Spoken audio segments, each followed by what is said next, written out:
Թուրքիայի արտաքին գործերի նախարարությունը խմբագրել է Հայաստանի ընտրությանը վերաբերող հայտարարությունը։ Նախնական տարբերակը սա էր.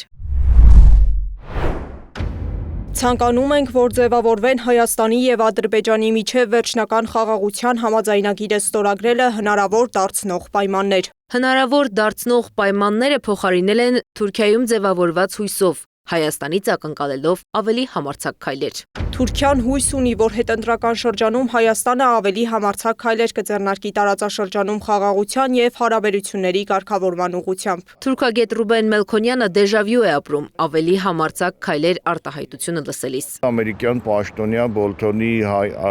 հայտարարությունից հետո, երբ նա կոչ արեց լինել համարձակ, ուրեմն Փաշինյանին եւ իր իշխանությանը, ու տեսանք, թե դրանից հետո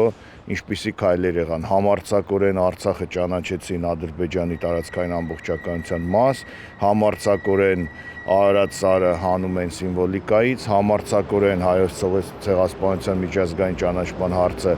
մտավ այսպես բոլորովին այլ հուն կամ ուղակի դուրս եկավ օրակարգից եւ այլն։ Իհարկե այս բոլոր տեղերում համարձակորեն բառը պետք է վերցնել շատ մեծ ճակերտների մեջ։ Թուրքիայից նորից հնչում է կախարդական բառը համարձակություն։ Իսկ որ հարցերում է այդ համարձակությունն ակնկալում Էրդողանի իշխանությունը։ Չխմբագրված հաղորդագրությունից ակնհայտ է դառնում. ձևավորվեն Հայաստանի եւ Ադրբեջանի միջև վերջնական խաղաղության համաձայնագիրը ստորագրելը հնարավոր դարձնող պայմաններ։ Իսկ ինչ է կարծում թուրքագետը։ Սահմանադրության փոփոխությունը, որ համար մեկ պայմանն է, ինչպես է իրականացնելու սահմանադրական մեծամասնություն չունեցող քաղաքացիական պայմանագիրը։ Ենթատեքստը հենց դա է, պետք է համարձակ քայլերը, այսպես սահմանադրական մեծամասնություն չունենալու հետ կապված է, ճիշտ է, ես իրավաբան չեմ, բայց հարցի այլ կոնտեքստ է, որ նայում ենք, կարող ենք ասել, որ կապված է դրա հետ եւ անել քայլեր, համարձակ քայլեր այդ սահմանադրական մեծամասնության արգելքը հաղթահարելու կամ այդ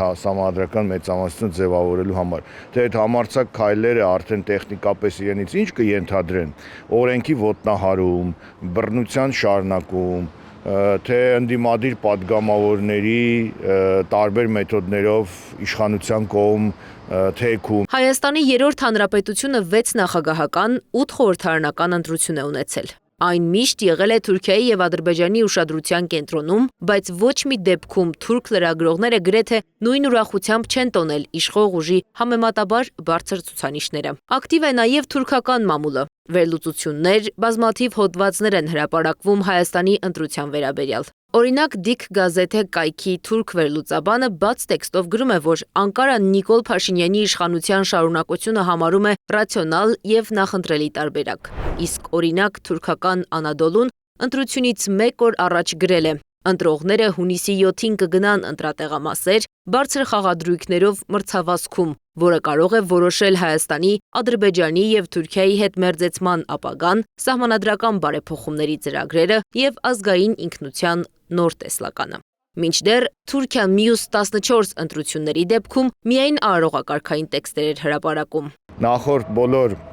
ընտրություններում Թուրքիան եղել է այսպես հայեց պասիվ դիտորդի դերում, երբեք այսքան ակտիվորեն ներգրաված չի եղել եւ նախընտրական շրջանում իրենց սատարող հայտարարություններում եւ իրենց, չգիտեմ, լրատվության, Թուրքիայի ազդեցության տակ գտնվող բլոգերների, այսպես կոչված եւ այլնի միջոցով երբեք այսքան Թուրքիան ներգրաված չի եղել հայկական հայաստանյան ընտրություններում եւ դա ոչ միայն թուրքական ցանկությունն է ներգրաված լինել, այլև Հայաստանի ուրեմն ինքնիշխանության եւ Հայաստանի դիմադրողականության պակասի հետևանք է, որ այսքան Թուրքիան կա մեր ներհայաստանյան գործընթացներում եւ անցած բոլոր փուլերի հետ համեմատած ուղղակի համացան եզրեր չկան։ Ռուբեն Մելքոնյանի խոսքով Թուրքիան պրագմատիկ քաղաքականություն է վարում։ Թուրք վերլուծաբանները, քաղաքագետները, նախկին դիվանագետներն անգամ գրում են Փաշինյանի իշխանության պահպանումը շահավետ է Թուրքիայի համար։ Անի Աբաղյան, Տարոն Ղանդիլյան, Աշոտ Բարբարյան, ABC Media։